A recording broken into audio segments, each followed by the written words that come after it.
नमस्कार। तर आज आपण आलेलो आहेत एका तीर्थस्थानाला भेट देण्यासाठी। तर हे आहे श्री क्षेत्र ज्वाला नृसिंह मंदिर देवस्थान कोळे नरसिंहपूर तालुका वाळवा जिल्हा सांगली येथे। आणि त्याच मंदिराचं हे भव्य दिव्य दगडी बांधकाम असलेलं प्रवेशद्वार। इथून आत आपण प्रवेश करत आहोत आणि मंदिराची वैशिष्ट्ये जाणून घेऊया। आणि मंदिराचा हे आहे सभा मंडप, हा मल्टीपर्पज हॉल देखील आहे। आणि इथून जो रस्ता जातोय तो मंदिराच्या गाभाऱ्याच्या दिशेने जात आहे।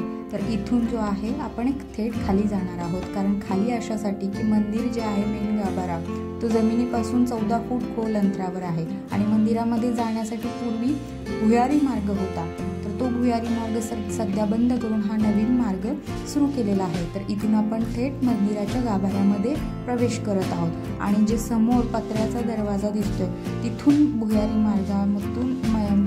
मार्गाद्वारे आतमध्ये येण्यासाठी रस्ता होता, तर तो सध्या बंद केलेला आहे। मंदिर हे खूप 2500 वर्षापूर्वी, कदाचित त्याहूनही प्राचीन मंदिर असावं असं सांगितलं जातं। आणि खूप असं वैशिष्ट्यपूर्ण मूर्ती असलेलं ही आहे श्री नृसिंहांची मूर्ती। शाळीग्राम खडकामध्ये कोरलेली श्री नृसिंहांची ही भव्य दिव्य अशी मूर्ती। आणि योगायोग असा की आम्ही ज्यावेळी पोहोचलो त्यावेळी अगदी पूजा चालूच होती आणि त्याचा लाभ घेण्याची संधी आम्हाला मिळाली, आरतीही मिळाली आणि प्रसादही मिळाला। तर खूप अलभ्य लाभ होता आणि खूप आनंदाचा क्षण होता अगदी, म्हणजे आणि तो कॅमेरामध्ये टिपलेलाच आहे आणि तो मी तुमच्यासोबत शेअर करत आहे। तर आता नुकतीच आरती सुरू होत आहे।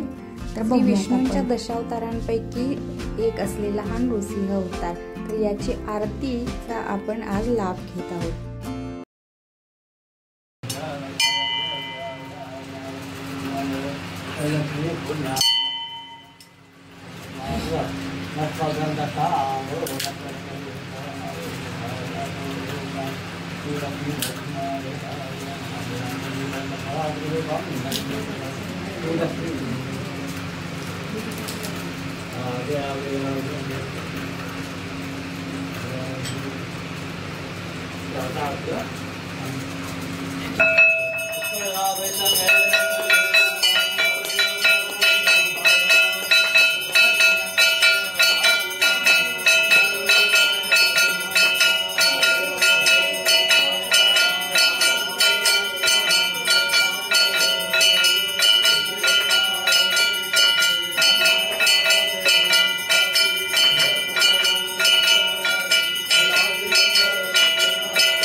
आरती अशा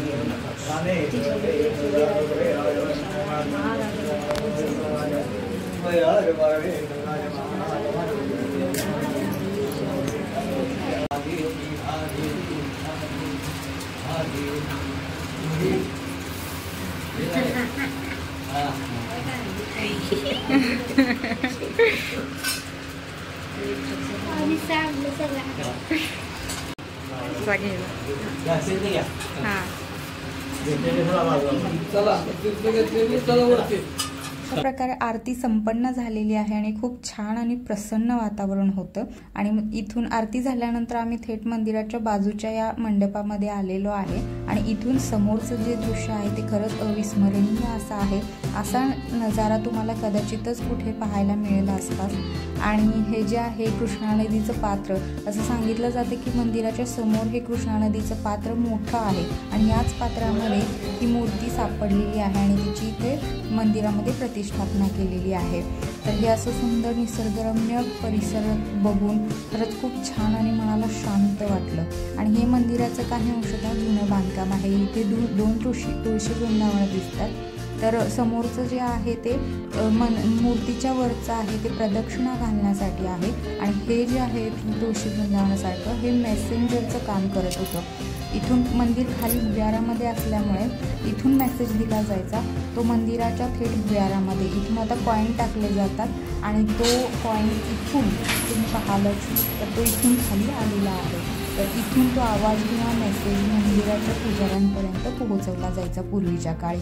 तर हे जे आहे ते मेसेंजरचं काम होतं। तर बांधकाम अशा प्रकारे होतं आणि मंदिराचं थोडक्यात दर्शन आणि थोडक्यात स्वरूप आपण पाहिलेलं आहे आणि खरंच खूप नक्की भेट द्यायची।